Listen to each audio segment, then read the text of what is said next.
Ito na si Stalker. Hindi iba to, iba.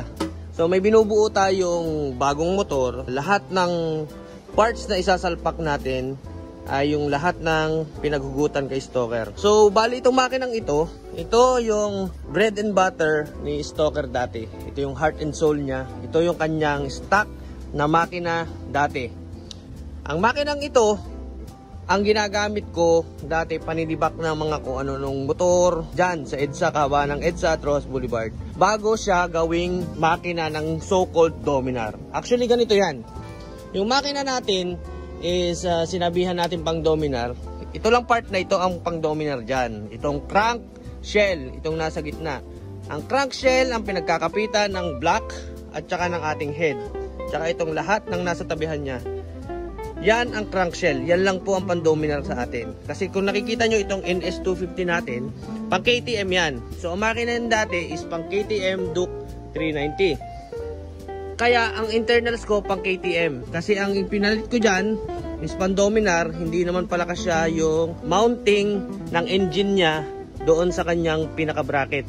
Kaya instead na isalpa ko dito yung makina na nabuo doon sa chassis ng Raider ko nilagay. Yun ang history niyan. Para malinawan ang lahat. Hindi pan-Dominar, crankshell lang ang pan-Dominar. Nung sumabog ang makina ko sa pang KTM dati, pinaltan ko ng pang Dominar ang ilalim. Kaso nung nabuo na yung makina, hindi swak yung mounting niya dun sa chassis niya. Kaya instead na ilagay ko yan dyan, ipilit ko sa chassis na ito, nilipat ko sa pang Raider. Okay? Okay na. Yun ang history ng ating pan-Dominar na crankshell. Ngayon, lilinawin ko sa inyo mabuti. Block ko hanggang head is pang KTM. Ang sigunyal ko, connecting rod, piston, pang KTM. Ang sidings ko, dito sa part na to, ay pang Rossi Sigma 250. Kasama na yung mga pulser niyan. Kasama na yung kanyang stator, pang Rossi Sigma 250 yan.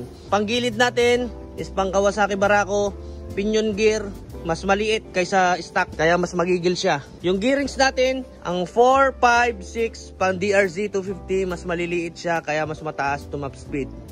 Okay na, ang cams natin regrind.